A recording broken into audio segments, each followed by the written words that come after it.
ఓం శ్రీ గురుభ్యో నమ. లలిత త్రిశతి నామము ఏకరస. ఈనాటి నామం యొక్క పేరు ఏకరస అనబడే దేవత. ఈ దేవత వచ్చేసి మామూలుగా వ్యవహారిక పరంగా తెలుసుకోవాలంటే ఏక ప్లస్ రసము అంటే ఏమిటి? ఏ ప్రాణికైనా ఆనంద రసము అనేక సందర్భాలు అనేక విధాలుగా కలుగుతూ ఉంటుంది రోజు కూడా.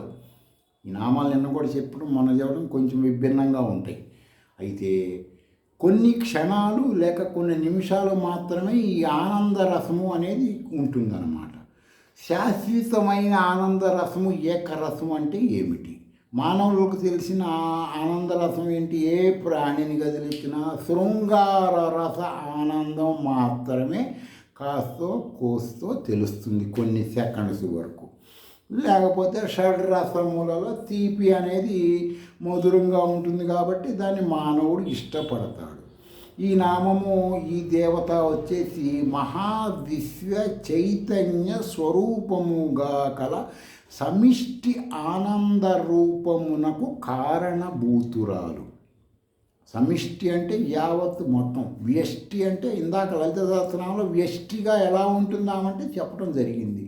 ఎలా ఉంటుందంటే వ్యష్టిగా ఆమె వచ్చి అష్టమి చంద్ర విభ్రాజ దళిక స్థల శోభిత అనబడే నామాన్ని ఇందాక చెప్పడం చూసుకుంటే ఆ విధంగా వ్యష్టి రూపము.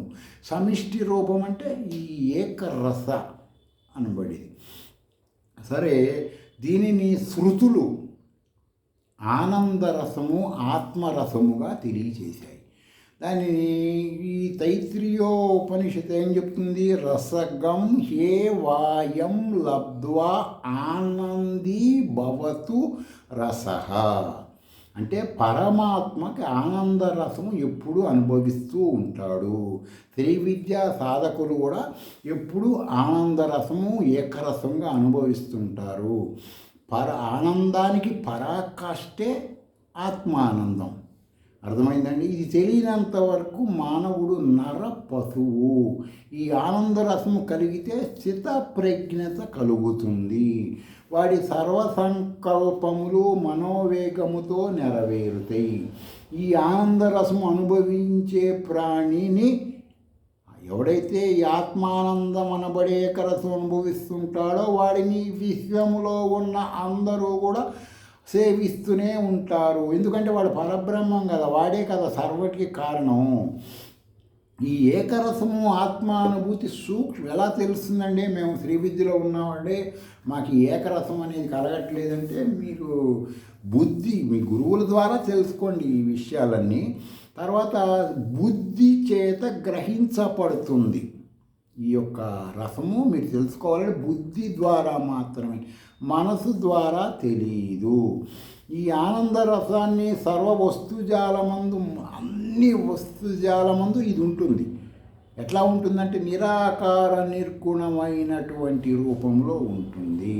బుద్ధి ద్వారా నువ్వు తెలుసుకుంటే ఏకరసంగా నువ్వు అనుభవిస్తావు.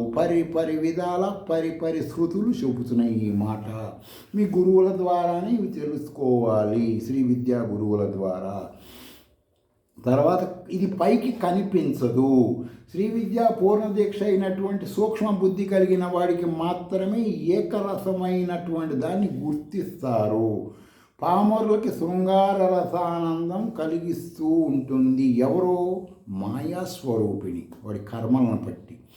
ఈ యొక్క మాయా అనబడే స్వరూపం ఈ శ్రీ విద్య పూర్ణదీక్ష అయినటువంటి వాళ్ళ మీద పని చెయ్యదు.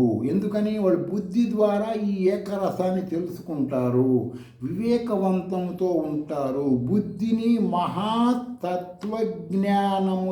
లీనము చేస్తే ఈ ఏకరసమనబడే మహా ఆత్మానందము తెలుస్తుంది.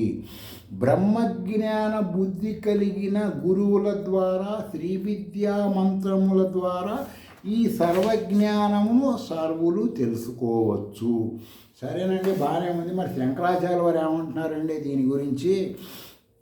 మీరు శృతుల పరంగా చెప్పారు, బాగానే ఉంది. శంకరుల వారు ఏమంటారంటే ఆయన చెప్పినటువంటిది ఏంటి? ఆయన ఏమంటున్నారు? శంకరాచార్య వారు అవిద్యాన మంతస్తిమిరా మిహిరద్వీపనగరే జడానాం చైతన్యస్తబకమకరంద శృతిజురీ దరిద్రాణాం చింతామణి గుణానికా జన్మ జలదౌ నిమగ్నానాం దంష్ట్రా మురపు వరాహస్య భవతి. ఆయన వారాహి మంత్రాన్ని తీసుకొచ్చాడు ఇక్కడికి. శంకర్ల వారు వారాహి మంత్రాన్ని తీసుకొచ్చాడు సౌందర్యలహరిలో. ఎట్లా అండి వారాహి మంత్రం అంటే, వారాహి మంత్రం కనుక సిద్ధి పొందితే ఆ వారాహి మంత్రం ద్వారా నువ్వు ఏకరసం అనుభవించవచ్చు.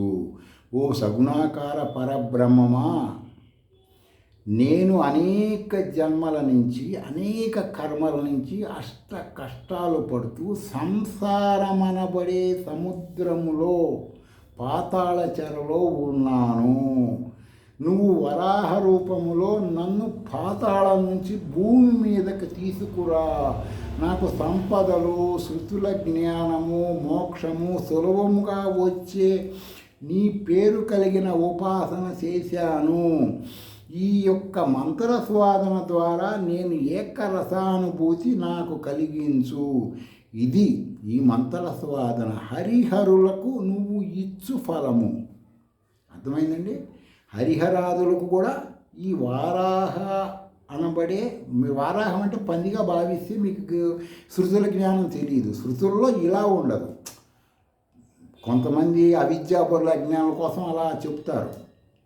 శృతుల్లోకి వెళ్తే ఏమవుతుంది? వారాహం అంటే దాని శబ్దము, అర్థము, మంత్ర శబ్దార్థాలు తీసుకుంటే ఏమొస్తుంది?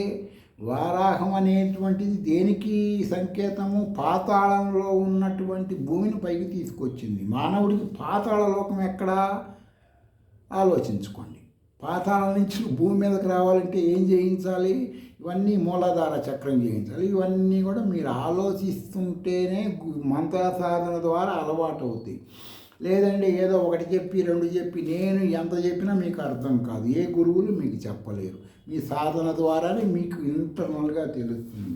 ఎట్లా తెలుస్తుందండి మాకు ఆ విషయాలంటే, వేదవ్యాస మహర్షుల వారు చెప్పారు ఆ మాట. కలియుగంలో ఏమంటే మరి కలియుగం వస్తుంది కదా, యుగంలో మరి మాకు అనుమానాలు ఎవరు తీరుస్తారు? అందరూ ఉదర పోషణ వాళ్ళే కదా, అందరూ వేషాలు వేసేవాళ్ళే, మా పరిస్థితి ఏంటండి అని శిష్యులు అడిగితే, ఎవడైతే మంత్ర సాధన చేస్తాడో వాడి మనసులో అనుమానము అనే పేరు కలిగిన ఋషి ఉద్భవిస్తాడంట. ప్రతి సాధకుళ్ళు వాడప్పుడు ఆ అనుమానం తీర్చుకోవటానికి ఏం చేయాలి? ఈ శృతుల జ్ఞానం ఉన్నవాడి దగ్గరికి అనుమానం తీర్చుకోవాలి. అంతే కదా. నీకు అనుమానం వచ్చిందండి, ఎవరి దగ్గరికి వెళ్తే చెప్తారు అది? శృతుల జ్ఞానం ఉన్నవాడి దగ్గరికి. ఎందుకని మంత్ర సాధన చేసి అందరూ మంత్ర సాధన చేయలేరు కదా. ఈ విధమైనటువంటి లలితా సహస్రనామం కూడా ఇదే వర్తిస్తుంది, లలితా త్రిశతికి కూడా ఇదే వర్తిస్తుంది. మీరందరూ ఏం చేస్తారంటే, ఇప్పుడు శ్రీచక్ర నవావరణ గుప్త గాయత్రి చెప్పడం జరుగుతుంది. మీరు ఈ లలితా త్రిశతి చేస్తున్నారనుకోండి, ఈరోజు చెప్పిన నామాన్ని దానికి ఆ నామానికి సంపుటి చేసి మీ గురువుల దగ్గరికి నేర్చుకోండి. మీకు అర్థమవుతుంది. మీరు ఏ మంత్రాలు చేసినా, ఏ తంత్రాలు చేసినా, ఏ యంత్రాలు చేసినా కూడా దీని మీద కొనసబెట్టండి. 40 రోజుల పాటు రోజుకు 108 సార్లు చేస్తే మీకు మార్పు కనపడుతుంది. అంతేగాని ఏదో ఒక 10 నిమిషాలు చేసామండి, 5 నిమిషాలు అలా కుదరదు. మీ గురువుల దగ్గరికి వెళ్ళాల్సిందే. మా గురువులు ఎవరు లేరండి ఇక్కడ, శ్రీ విద్యా గురువులు అందరూ కూడా అని మీరు అనుకున్నట్టయితే, వేద పాఠశాల ప్రతి చోట ఉంటుంది. ఆ వేద పాఠశాల దగ్గరికి వెళ్ళండి. వాళ్ళని భూసురులైనటువంటి ఆ వేద మా అధ్యాపకులను సంతృప్తిపరచండి. వాళ్ళ ద్వారా ఈ శ్రీచక్ర నవావరణ గుప్త గాయత్రి మంత్రాన్ని తెలుసుకోండి. మీరు చేస్తుంటే మీకు అన్నీ అర్థమవుతుంటాయి. స్వస్తి.